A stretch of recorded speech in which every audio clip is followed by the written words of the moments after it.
ស្មោះត្រង់ខំជឿយ៉ាងងប់តើមានអ្វីនៅសល់សម្រាប់លួងលោមខ្លួនឯងតើមានប្រយោជន៍អ្វីទៀតដែលខ្ញុំត្រូវខំហួងហែងលែងសំខាន់ទៀតហើយ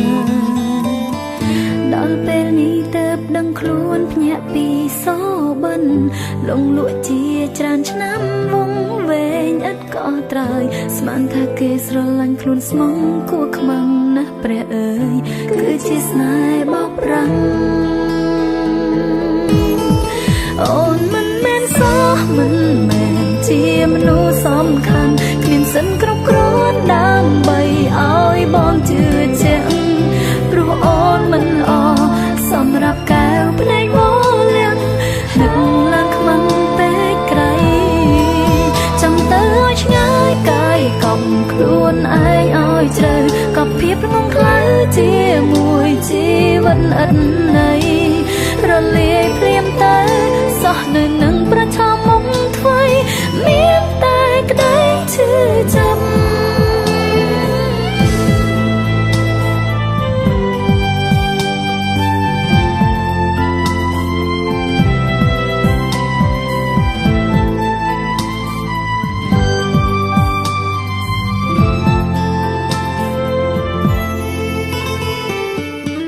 ដល់ពេលនេះទើបដឹងខ្លួនភ្ញាក់ពីសូបិន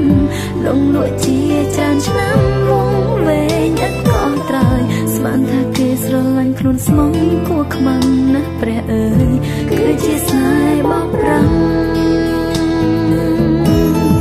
អូនមិនមែនសោះមិនមែនជាមនុស្សសំខាន់គ្មានសិនគ្រប់គ្រាន់ដើម្បីឲ្យបងជឿជាក់ព្រោះអូនមិនល្អសម្រាប់កែវភ្នែកមកលៀងនឹកឡើងខ្មាំងពេកក្រៃចាំទៅឲ្យឆ្ងាយកាយកប់ខ្លួនឯងឲ្យជ្រៅកប់ភាពងងខ្លៅជាមួយជីវិតឥតន័យរលាយភ្លាមទៅសោះនៅនឹងប្រឆាំមុខថ្មីមានតែក្តីឈឺចាប់អូនមិនមែនសោះមិនមែនជាមនុស្សសំខាន់គ្មានសិនគ្រប់គ្រាន់ដើម្បីឲ្យបងជឿជាក់ព្រោះអូនមិនល្អសម្រាប់កែវភ្នែកមកលៀង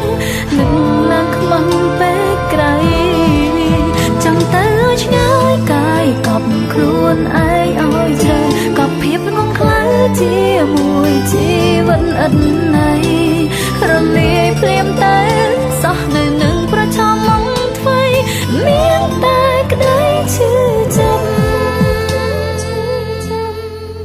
ចង់ទៅឲ្យឆ្ងាយកាយកំខ្លួនឯងឲ្យជ្រៅ